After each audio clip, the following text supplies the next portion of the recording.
Essa semana, a Líbia entrou para o mapa de países atingidos por tragédias climáticas no verão do hemisfério norte. A tempestade Daniel ganhou a força de um furacão, arrebentou 2 barragens e produziu uma catástrofe. As águas arrastaram casas, prédios inteiros e deixaram mais de 11 mil mortos. Pelo menos 10 mil pessoas estão desaparecidas. A correspondente Cecília Malan vai mostrar por que essa enchente ganhou proporções tão devastadoras.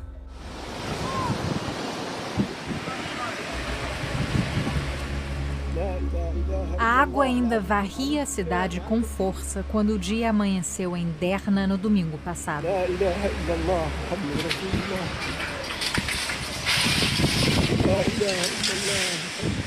O morador parece não acreditar no que vê.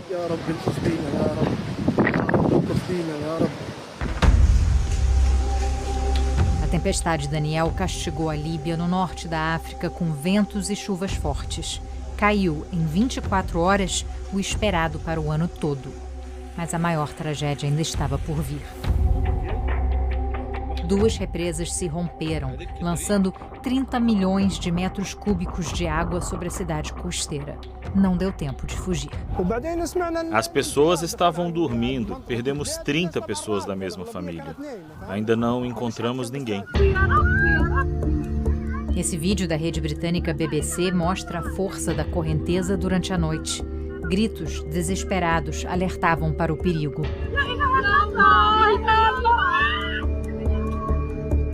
E o dia seguinte confirmou uma catástrofe de proporções inimagináveis.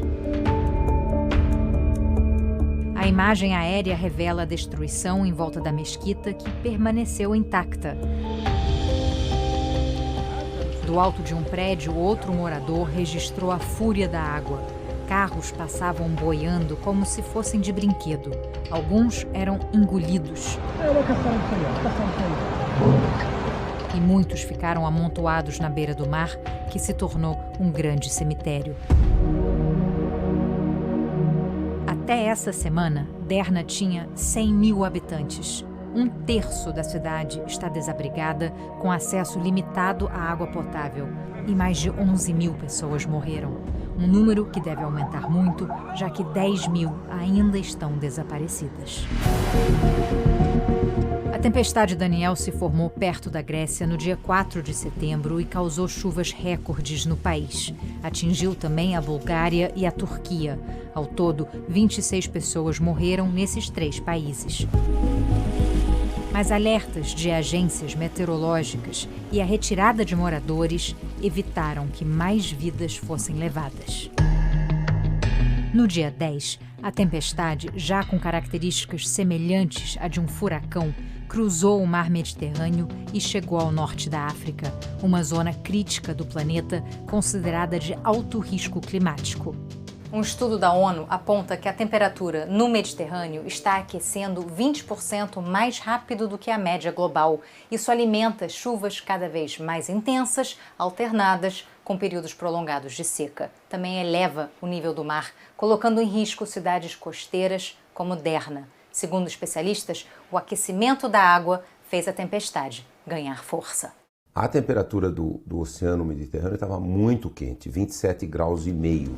Quando tem o Mediterrâneo muito quente, há uma grande evaporação de água e essa grande evaporação de água sobe no ciclone e vira nuvem e vira chuva muito intensa. Isso foi exatamente o que aconteceu. Autoridades líbias disseram ter alertado para a chegada da tempestade, mas não se sabe ao certo se os moradores foram orientados a deixar suas casas. E ninguém previu que as 2 represas morro acima não aguentariam a pressão de tanta água. Em condições precárias e sem manutenção desde 2002, elas desencadearam uma violenta enxurrada que destruiu mais de 25% da cidade. Sobreviventes descreveram ondas de 7 metros que engoliam tudo o que encontravam pela frente. Imagens de satélite mostram o antes e o depois da tragédia. O professor Carlos Nobre ajudou a criar o Centro Nacional de Monitoramento e Alertas para Desastres Naturais no Brasil. Ele diz que a maioria dos países do mundo hoje tem sistemas similares, inclusive a Líbia, e que a identificação de eventos climáticos extremos costuma ser precisa, mas que falta capacitar as populações que vivem em áreas de risco. Essa capacitação, essa educação ainda é muito deficiente na maioria dos países do mundo. Na Líbia, a deficiência é ainda maior. Um país com histórico de corrupção e guerra civil, que tem atualmente 2 governos rivais e que não investe em infraestrutura ou energia limpa desde a longa ditadura de Muammar Gaddafi, derrubado em 2011. O canadense Matthew Brubaker é especialista em alterações climáticas em nações vulneráveis como a Líbia. A Líbia não consegue ter uma estratégia governamental integrada. Eles não têm uma política para a água, para a transição energética ou para as alterações climáticas, porque estão sempre em momentos de crise. O país, portanto, não investiu o suficiente na preparação para os impactos das mudanças climáticas. Nós também conversamos com um brasileiro que mora na capital Trípoli há 5 anos. O jogador de futebol, Matheus Henrique, diz que a preocupação das autoridades locais agora é com o risco de doenças, por causa dos milhares de corpos em decomposição. Eles estão com medo de uma epidemia por conta dos mortos que estão entre os escombros e os mortos que estão pelas águas, né? Que falaram que eles não vão conseguir resgatar todos. Matheus perdeu amigos em Derna e não sabe o que vai acontecer agora. 2 amigos que a gente atuou junto há 2 anos atrás, e amigos de amigos meus, decretaram o luto de 7 dias aqui. Nosso campeonato ia começar no dia 10, o próximo mês já foi adiado. Durante a semana, os americanos acompanharam em tempo real a aproximação do furacão Lee. Esse mapa mostra a trajetória dele desde sexta-feira. O furacão, que chegou a ser classificado no nível 5, o mais alto, passou perto de Nova York, mas perdeu força e não provocou maiores estragos.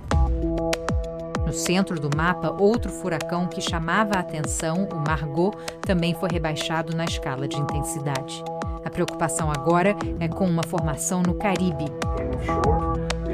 Sandy Delgado é meteorologista de um dos mais importantes centros de monitoramento dos Estados Unidos e explica que as Ilhas Bermudas estão na rota de um novo possível furacão de nível 3. É uma coisa que a ilha precisa ficar atenta, porque, como podemos ver, está se movendo naquela direção e pode ser uma ameaça à Bermuda. Esses são todos fenômenos associados com as alterações que nós estamos fazendo no clima. Nós que geramos essa emergência climática, esses eventos não estariam acontecendo com essa intensidade, com esses recordes, se não fosse as mudanças climáticas que nós estamos alterando no planeta. Depois da devastação, vem a reconstrução. A Líbia conta com ajuda estrangeira, a ONU prometeu 10 milhões de dólares, a OMS enviou suprimentos para 250 mil pessoas, incluindo medicamentos, material cirúrgico e sacos para cadáveres. Mas os desafios são enormes. O país precisa mudar a relação com o clima e investir em formas de proteger a população para não colecionar outras calamidades no futuro.